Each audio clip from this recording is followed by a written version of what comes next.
মৰাণত জুবিন গাৰ্গৰ 53 সংখ্যক জন্ম জয়ন্তী উদযাপন অসমবাসীৰ হৃদয়ৰ শিল্পী জুবিন গাৰ্গৰ জন্ম জয়ন্তী আজি ৰাজ্যৰ অন্যান্য ঠাইৰ লগতে মৰাণতো উদযাপন কৰিছে। মৰাণ খটখটি জুবিন গাৰ্গ ফ্ৰেণ্ড ক্লাবৰ উদ্যোগত আৰু স্থানীয় ৰাইজৰ সহযোগত মৰাণ আৰচি ৰামচন্দ্ৰ আগৰৱালা উচ্চতৰ মাধ্যমিক বিদ্যালয় খেলপথাৰত উদযাপন কৰিছে 53 সংখ্যক জন্ম জয়ন্তী। অন্যান্য কাৰ্যসূচীৰ লগতে জুবিন গাৰ্গৰ নাহৰ গছৰ সেউজীয়া সপোন দিঠকত পৰিণত কৰিবলৈ 53 জোপা নাহৰ পুলি ৰোপণ আৰু প্ৰাণৰ শিল্পীগৰাকীৰ প্ৰিয় ফুটবল খেল অনুষ্ঠিত কৰিব। পুৱা 9 বজাত উদযাপন সমিতিৰ সভাপতি মহম্মদ জাৰছাক হুছেইনে পতাকা উত্তোলনেৰে দিনজোৰে কাৰ্যসূচীৰ শুভাৰম্ভ কৰে। পুৱা 9:30 বজাত প্ৰাণৰ শিল্পী জুবিন গাৰ্গলৈ ৰাজহুৱা স্মৃতি তৰ্পণ কৰে। পুৱা 10 বজাত 53টা নাহৰ পুলি ৰোপণ কৰে মৰাণ ৰামচন্দ্ৰ আগৰৱালা উচ্চতৰ মাধ্যমিক বিদ্যালয় অধ্যক্ষা দীপাঞ্জলি দিহিঙীয়া, মৰাণ মহাবিদ্যালয়ৰ অধ্যাপক নবীন গগৈ, নূৰ একাডেমী অধ্যক্ষ মফিদা বেগম, জ্যেষ্ঠ সাংবাদিক কৰুণা ফুকনকে প্ৰমুখ্য কৰি 53 গৰাকী বিশিষ্ট ব্যক্তিয়ে দিনৰ 11 বজাত ছাত্ৰ ছাত্ৰীৰ মাজত অনুষ্ঠিত হয় চিত্ৰাংকন প্ৰতিযোগিতা। দিনৰ 12:30 বজাত ছাত্ৰ ছাত্ৰীসকলৰ দ্বাৰা জুবিন গাৰ্গৰ গীত পৰিৱেশন অনুষ্ঠিত হয়। দিনৰ 2 বজাত অনুষ্ঠিত হ'ব বঁটা বিতৰণী আৰু স্মৃতি চাৰণ সভা। এই সভাখন উদ্বোধন কৰিব অসমৰ জনপ্ৰিয় কণ্ঠশিল্পী বিপিন চাওডাঙে। বিয়লি 3 বজাত চূড়ান্ত ফুটবল প্ৰতিযোগিতা অনুষ্ঠিত হ'ব। এই ফুটবল প্ৰতিযোগিতা উদ্বোধন কৰিব অসম চৰকাৰৰ কেবিনেট মন্ত্ৰী অসম চৰকাৰ যোগেন মোহনে। হয়, নিশ্চয়কৈ আজি আমাৰ 18 নৱেম্বৰ জুবিন গাৰ্গৰ জন্মদিন। মৰাণ খটখটি জুবিন গাৰ্গ ফেন ক্লাবৰ ফালৰ পৰা প্ৰথমবাৰ আমি আজি জুবিন গাৰ্গৰ জন্মদিন উদযাপন কৰিছোঁ মৰাণ খটখটি ৰামচন্দ্ৰ উচ্চতৰ মাধ্যমিক বিদ্যালয় খেলপথাৰত। আৰু ইতিমধ্যে আমাৰ পোনপ্ৰথমে ৰাতিপুৱা পতাকা উত্তোলন কাৰ্যসূচী আৰম্ভ হ'ল। দ্বিতীয়তে আমাৰ জুবিন গাৰ্গৰ স্মৃতি আমাৰ তৰ্পণ কাৰ্যসূচী আৰম্ভ হ'ল। আৰু ইতিমধ্যে আমাৰ ছাত্ৰ ছাত্ৰীসকলৰ চিত্ৰাংকন প্ৰতিযোগিতা হৈ গ'ল। আৰু আমাৰ ইতিমধ্যে আমাৰ 53টা নাহৰ পুলি ৰোপণ হ'ল। আৰু উদ্বোধন কৰিলে আমাৰ দীপাঞ্জলি দিহিঙীয়া বাইদেউ, লগতে আমাৰ নবীন গগৈ ছাৰ আৰু আমাৰ মফিদা বেগম বাইদেউ আমাৰ নূৰ একাডেমীৰ।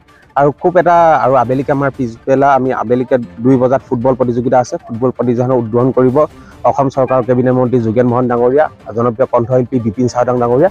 খুব এটা ভাল দিনৰ আমি আজি কাৰ্যসূচী আমি আৰম্ভ কৰিছোঁ। গতিকে ইয়াৰ যোগেদি আমি এটাই কৈছোঁ, যিসকলে ছিংগাপুৰত জুবিন গাৰ্গক হত্যা কৰিলে অতি সোনকালে আমাক ন্যায় লাগে, তাই আমি দাবী জনাই।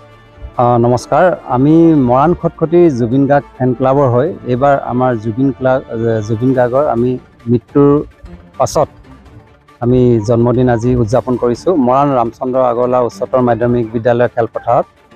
আৰু মৰাণ খটখটি জুবিন গাৰ্গ ফেন ক্লাবৰ হৈ আমাৰ আজি সম্পূৰ্ণ দিনটোৰ কাৰ্যসূচী ৰাতিপুৱাৰ পৰা আৰম্ভ হৈছে।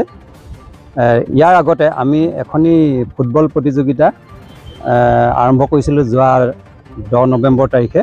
আৰু সেই ফুটবল খেলখন যিহেতু আমাৰ প্ৰাণৰ শিল্পী জুবিন গাৰ্গে ফুটবল খুব ভাল পাইছিলে, তেখেতে নিজেও ফুটবল খেলিছিলে, গতিকে এই ফুটবল খেলখন আজি জন্মদিনৰ দিনাখন আমি ফাইনেল খেলখন অনুষ্ঠিত কৰিম। দিনৰ 2 বজাত আমাৰ আজি ফুটবলৰ ফাইনেল খেল অনুষ্ঠিত হ'ব। আৰু পুৱাৰ ভাগত আমি জুবিন গাৰ্গৰ ফেন ক্লাবৰ প্ৰথম পতাকা উত্তোলন কাৰ্যসূচী কৰিলোঁ। আমি মৰাণ খটখটিত প্ৰথম জুবিন গাৰ্গ ফেন ক্লাব গঠন কৰিলোঁ। আৰু তাৰ পাছৰ দ্বিতীয় কাৰ্যসূচী আমি শ্ৰদ্ধাঞ্জলি অনুষ্ঠান, তেখেতৰ জুবিন গাৰ্গৰ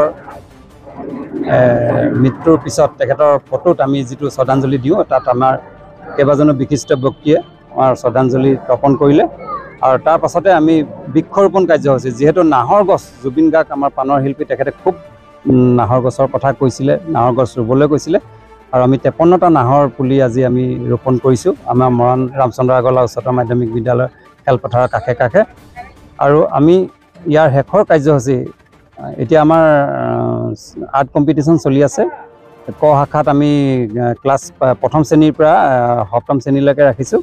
আৰু খ শাখাত আমি 8ম শ্ৰেণীৰ পৰা 10ম শ্ৰেণীলৈকে ৰাখিছোঁ। গতিকে তেওঁলোকৰ চিত্ৰাংকন প্ৰতিযোগিতা হৈ আছে। আৰু শেষৰ আমাৰ বিষয়টো হৈছে আমাৰ ফুটবলৰ ফাইনেল খেল। আৰু গতিকে আমি সহযোগ পাইছোঁ আমাৰ মৰাণ খটখটি ৰাইজৰ, গতিকে সকলো ৰাইজক আমাৰ ফালৰ পৰা ধন্যবাদ জ্ঞাপন কৰিছোঁ।